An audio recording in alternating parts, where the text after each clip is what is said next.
बिस्मिल्लाहिर्रहमानिर्रहीम। अस्सलाम वालेकुम नाज़रीन, आज मैं व्लॉग नहीं बना रहा। आज मैं बात करने जा रहा हूँ कसूर के वाक़या पर कि कसूर में एक दरिंदा सख्त इंसान ने एक हाफ़िज़ कुरान को कत्ल कर दिया, जबकि वो घर से निकला था ईद की नमाज़ पढ़ने के लिए।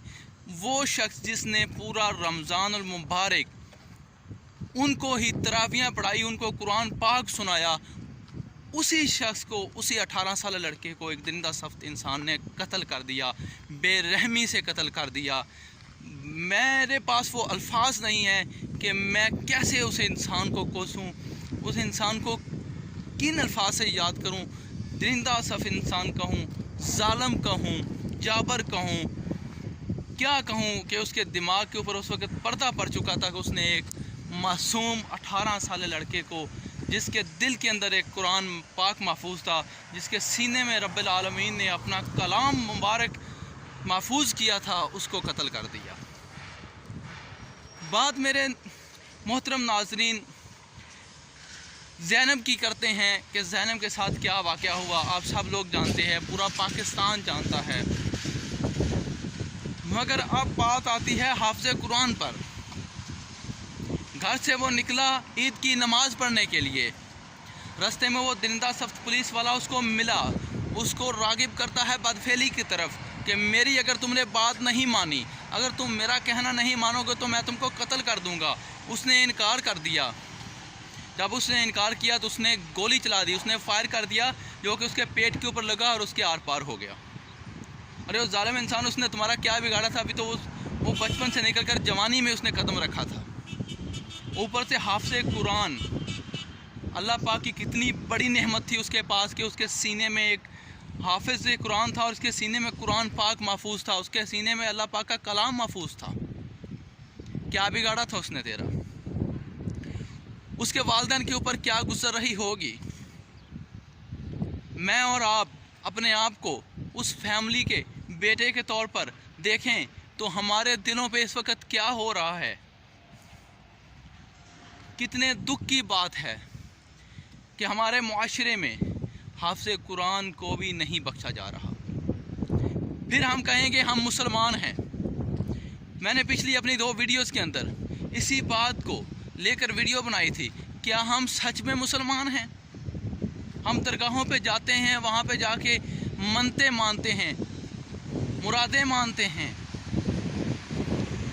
मगर हम वही हैं जो हाफ़िज़ कुरान जैसे लोगों को भी नहीं छोड़ते, उनको भी मार देते हैं, बेदर्दी से कत्ल कर देते हैं। मेरी दुआ है रब्बिल आलमीन से कि अल्लाह पाक उसको जन्नत अल फ़िरदौस में जगह अता फ़रमाए। अल्लाह पाक उसको करवट करवट जन्नत अल फ़िरदौस में आला मकाम अता फ़रमाए। अल्लाह पाक उसकी कब्र को जन्नत के बागों में से एक बाग बनाए। नाज़रीन, इस वक्त मेरे दिल में बहुत ज़्यादा दुख है। बात तो मैं आपसे कर रहा हूँ। अरे उस जालिम इंसान जिसको झुक कर सलाम करना था, तुमने उसी को कत्ल कर दिया। अब वो गिरफ़्तार हो गया है, पुलिस ने उसको गिरफ़्तार कर लिया है। उम्मीद है कि इंशाअल्लाह हाफ़िज़ समीउर रहमान को ज़रूर इंसाफ़ मिलेगा। हम सब हाफ़िज़ समीउर रहमान के फैमिली के साथ खड़े हैं। हम इंशाअल्लाह सोशल मीडिया के ऊपर हाफ़िज़ समीउर रहमान को ज़रूर इंसाफ़ लेकर देंगे। मेरी आप तमाम दोस्तों से गुजारिश है कि आप उसके लिए दुआ करें, अल्लाह पाक उसको जन्नत अल फ़िरदौस में जगह अता फ़रमाए। जैसा कि वाक़या आपको मालूम है कि वो घर से ईद की नमाज़ पढ़ने के लिए निकला था, उसके साथ उसका छोटा भाई भी था और उसका वालिद उसके पीछे पीछे आ रहा था।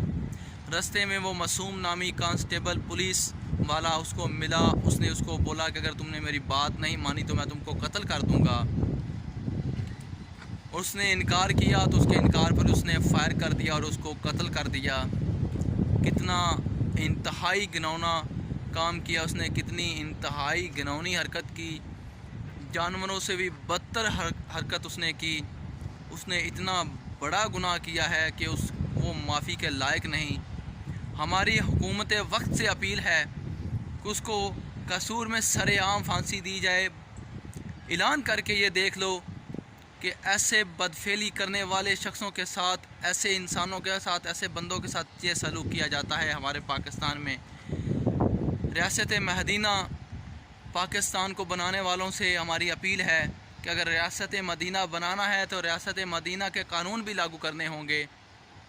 खून के बदले खून, ये अलग बात है। अगर उसकी फ़ैमिली उसको माफ़ कर दे तो उसके बारे में हम कुछ कह नहीं सकते, मगर जिनका एक लगते जिगर गया हो इस दुनिया से, वो कैसे उस शख्स को माफ़ करेंगे। अब इसी के साथ मुझे दीजिए इजाज़त।